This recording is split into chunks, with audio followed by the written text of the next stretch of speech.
Ukrainian air forces have struck a Russian Su-35 fighter jet near Russia's border Kursk region, Ukrainian military reported on Saturday. According to information published on the official Telegram channel of the Ukrainian Armed Forces, the aircraft was shot by an air-to-air missile.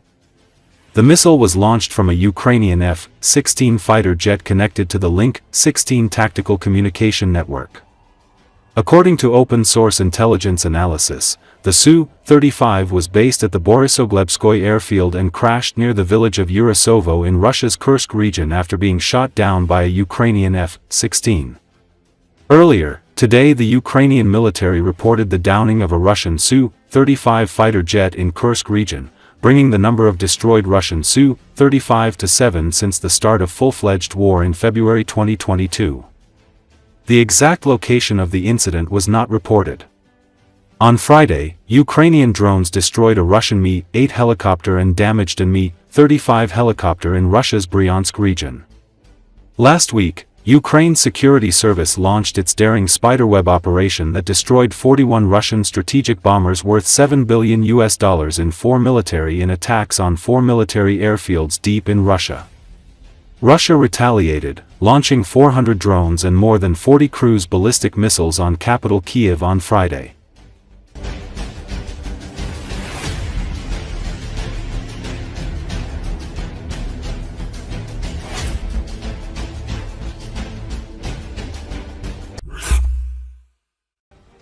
On June 3, 2025, near the Yaroslavsky railway station in Moscow, 6 men, according to eyewitnesses, forcibly dragged a 40-year-old businessman into the trunk of a Mercedes.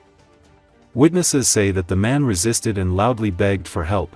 He was grabbed by the arms and legs, carried through the waiting room and thrown into the trunk of a car with AMP series license plates, usually belonging to law enforcement and government agencies. The car had a flashing light. The police, who were present at the station, did not intervene. Telegraph collected all the details of the incident. A few hours after the abduction, the car was stopped by traffic police officers. People with crusts drove up to the scene. A traffic jam arose, during which representatives of the department began to find out who is cooler. It turned out that the kidnappers were the guards and assistants of Adam Delimkanov, Ramzan Kadyrov's right hand. The car is officially registered to a resident of Chechnya, Aslanbek Ismailov. One of the kidnappers turned out to be Vitaly Cherchayev, a Chechen security officer close to the aforementioned Delimkanov. A criminal case has been opened into the kidnapping of Oleg Shchepikin near the Yaroslavsky railway station in Moscow. According to the Investigative Committee of Russia, all defendants in the case have been taken to the Moscow division of the Investigative Committee. It is not reported under what article the case was opened. Recall, Chechnya, under the tight control of Ramzan Kadyrov, operates as a fully authoritarian regime deeply intertwined with the Kremlin. While Chechnya might seem like a localized issue, its future is intricately tied to the broader political landscape of Russia and its relations with Europe.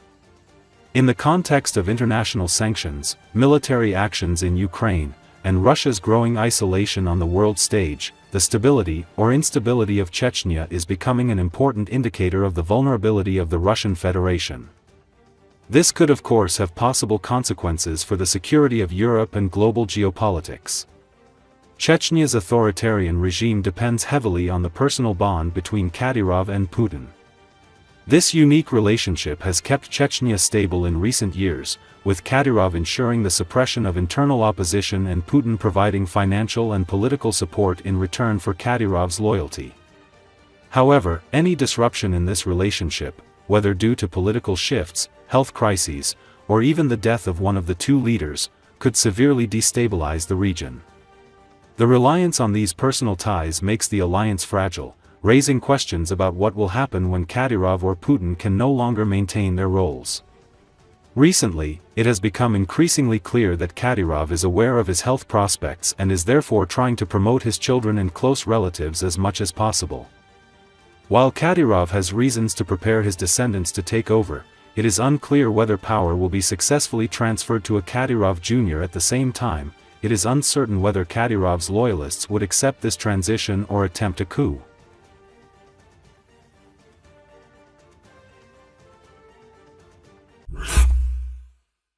after the incredibly successful Ukrainian Operation Web, Russia flew the surviving aircraft as far away from Ukraine as possible. One of the strategic missile carriers was driven all the way to Chukotka, the maximum distance from Ukraine, writes military analytical portal Defense Express.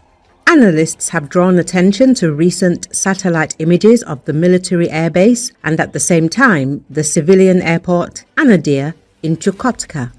A publicly available image from the ESA Sentinel satellite on June the 4th shows that a fairly large aircraft has appeared on the military part of the airfield.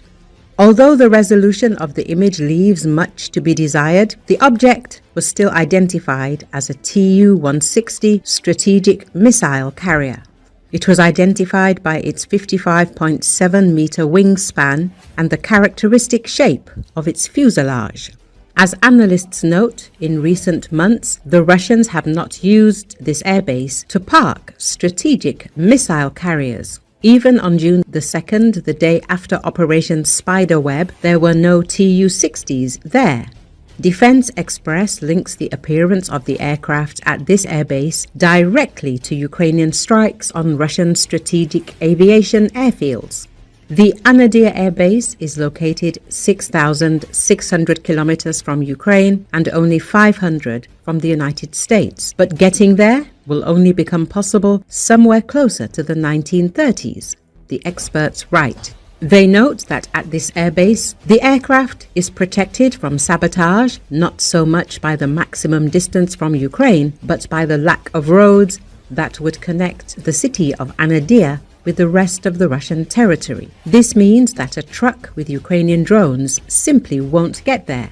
This city is completely dependent on sea and air support. The practical use of even strategic aviation aircraft from such a remote airbase for strikes on Ukraine is more than questionable. Moreover, the very use of the Tu-160 for long-range strikes on Ukraine is not just episodic, but a rare occurrence, the analysts write. Defense Express also saw a certain irony in the fact that it is now safer for a Russian aircraft to be 500 kilometers from the United States than 1,700 kilometers from Ukraine.